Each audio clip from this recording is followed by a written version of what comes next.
20 tahun kan pemerintah daerah gagal melahirkan peraturan yang melindungi hak-hak orang asli Papua. Lalu kita masih percaya pada pemerintah.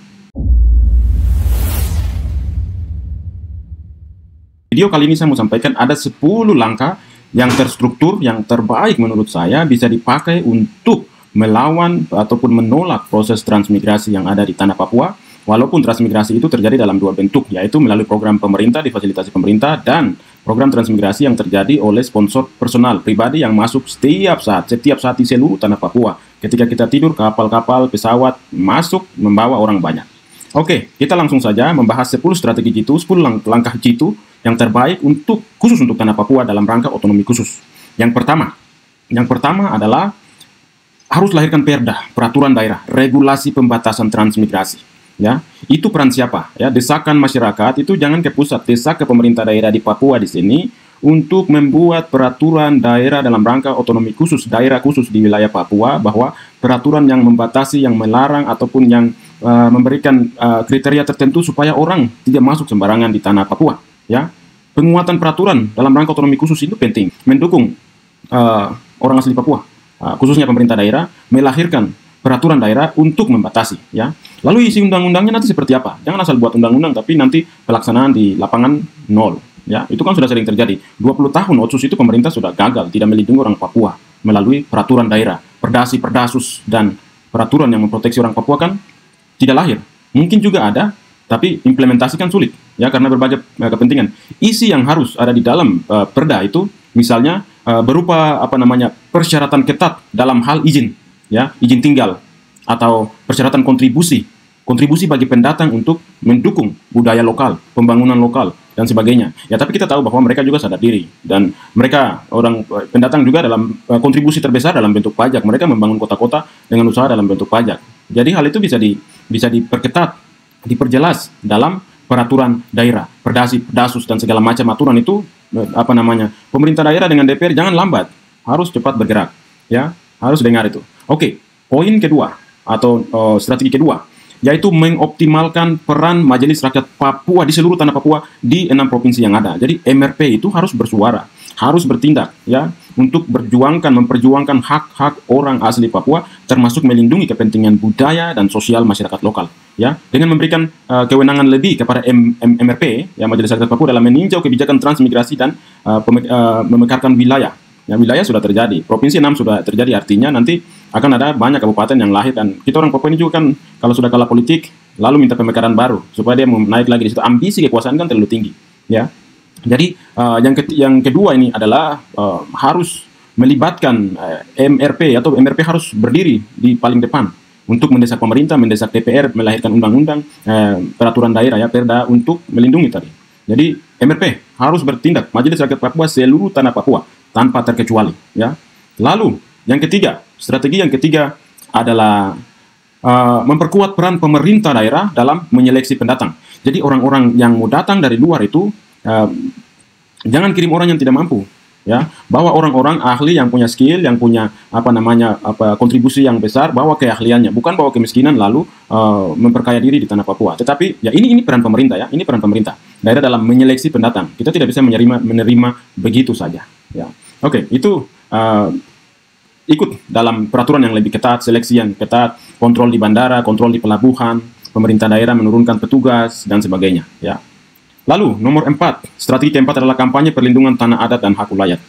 Ingat, kalau masyarakat melindungi tanahnya, tidak menjual, tidak memberikan kepada pemerintah, maka program transmigrasi mau taruh di mana?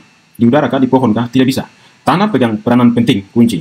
Jadi kalau ada orang asli Papua yang menyerahkan tanahnya kepada pemerintah, ya berarti ya mereka ikut mendukung ini program pemindahan orang.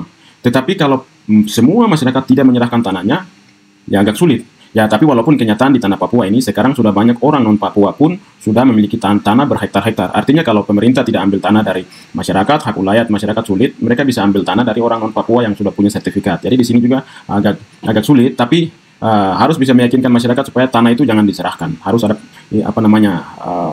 kampanye perlindungan tanah. Dan saya pikir itu sudah dilakukan terus-menerus. Cuman masyarakat juga dilema.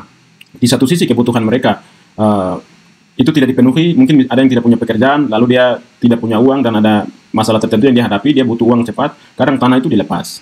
apalagi kalau pemerintah tawar dengan dengan dana yang jumlahnya fantastis ya, itu sebagai manusia pasti tergoda ya. Oke, strategi kelima yang bisa kita lakukan atau yang bisa orang Papua atau pemerintah Papua atau dalam rangka penolakan otonomi transmigrasi orang masuk dan sebagainya adalah nomor 5, mengembangkan program pembangunan berbasis masyarakat asli. Ya, ini dari awal memang pemerintah Indonesia sudah salah. Dulu program transmigrasi tahun 60, 70, 80 dan ke sini itu kan harusnya jangan bawa masuk orang dulu, tetapi harus pembangunan berbasis masyarakat asli itu dibangun dulu. Bangun orang asli Papua dulu, di mana yang kurang baru bawa masuk ahli dari luar untuk membantu orang asli Papua. Tapi kan tidak dilakukan. Dalam rangka membuat orang Papua menjadi Indonesia, mengindonesiakan orang Papua itu kan bawa masuk berbagai orang untuk campur tinggal sama-sama ya, berbau dan segala macam. Nah, sehingga bagi saya poin kelima ini penting, bahwa mengembangkan program pembangunan dalam rangka OTSUS ini berbasis orang asli Papua, masyarakat lokal, ekonominya dibangkitkan ya.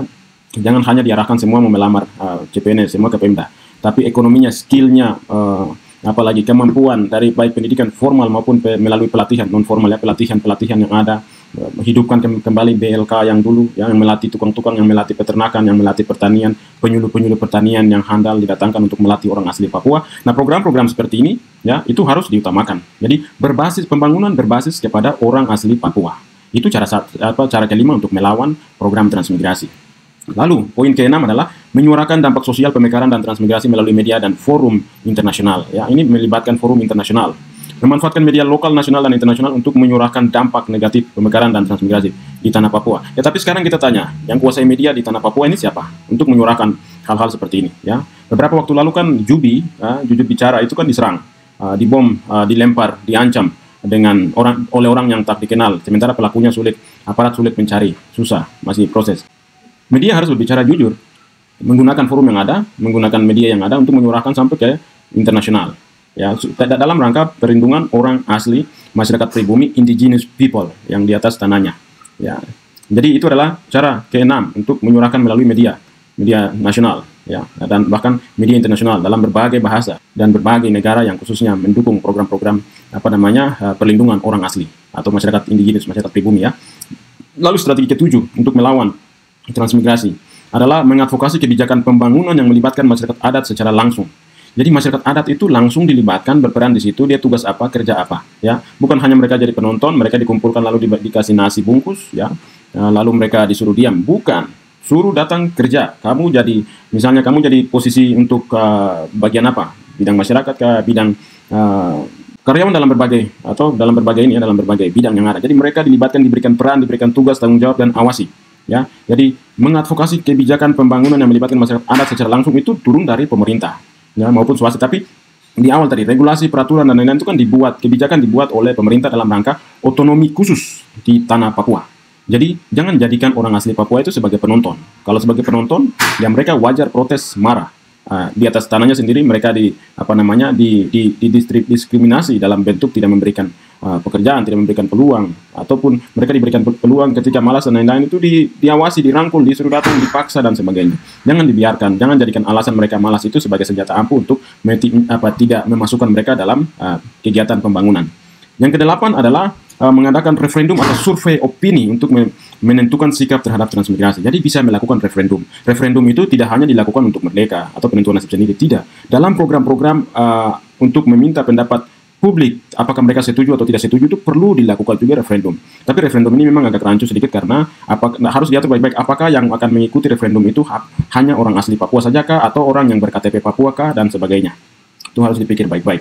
Tetapi ini adalah salah satu langkah yang bisa diambil ya untuk menentukan berapa banyak yang setuju, berapa banyak yang tidak setuju, lalu kebijakan pemerintah seperti apa. Alasan yang setuju, mereka kenapa setuju, alasan yang tidak setuju, kenapa mereka tidak setuju. Kita ini manusia yang sekolah, manusia yang beradab, jadi menggunakan cara-cara seperti referendum ya, lokal atau survei opini, ini bentuk yang bisa dipakai untuk melihat pendapat masyarakat ya. Lalu yang ke-9 yang kita bisa pakai untuk melawan atau menolak transmigrasi adalah menjalin kerjasama dengan LSM yang mendukung perlindungan hak masyarakat adat. Ya, melibatkan LSM, pihak swasta yang selalu pro terhadap pembangunan orang asli Papua itu dilibatkan. Lalu gabung dengan misalnya media, lalu media menyuarakan tidak hanya di level lokal dan nasional, tetapi juga di level internasional untuk mendapatkan perhatian tentang apa yang terjadi. Jadi melibatkan LSM ini juga adalah salah satu langkah ya, melalui kolaborasi masyarakat Papua bisa mendapatkan dukungan dalam bentuk misalnya advokasi, penelitian dan dokumentasi ya, yang memperkuat posisi mereka dalam menghadapi program transmigrasi. Lalu poin yang terakhir, yang ke-10 adalah memastikan keberlanjutan status otonomi khusus dengan fokus pada kepentingan orang asli Papua, kepentingan lokal ya. Otonomi sudah 20 tahun sudah lewat, 20 tahun lagi sedang berjalan ya, ini baru tahun kedua ketiga ya, sedang jalan. Lalu apakah fokus kepentingan dan fokus pembangunan ada pada siapa? Apakah orang asli Papua, apakah kepentingan lokal, atau hanya kepentingan segelintir elit yang berfungsi kerjasama dengan bisnis pengusaha-pengusaha dari luar Papua yang mau merampas dan juga yang mau bekerja untuk mementingkan diri sendiri dengan mengorbankan masyarakat asli Papua? Ya, itu 10 poin yang bisa dilakukan. Ya, saya berharap kalau ketika nonton video ini full, pahami baik-baik lalu komentar. Saya kasihan saja orang-orang yang tanpa berpikir, tanpa mengerti lalu komentarnya mirip. Ini 10 cara yang saya kasih tahu ini bisa dipakai, bisa dipraktekkan, kasih tahu ke pemerintahmu, kasih tahu ke anggota DPR-mu untuk bisa mainkan. Ya, karena ini data-data ini berdasarkan penelitian. Kita baca data-data bukan dari sini saja. Kita baca data dalam bahasa Inggris, data-data dari luar negeri yang bisa kita melihat mana yang terbaik. Kita melawan tanpa dasar hukum itu bohong. Ya. 20 tahun kan pemerintah daerah gagal melahirkan peraturan yang melindungi hak-hak orang asli Papua. Lalu kita masih percaya pada pemerintah.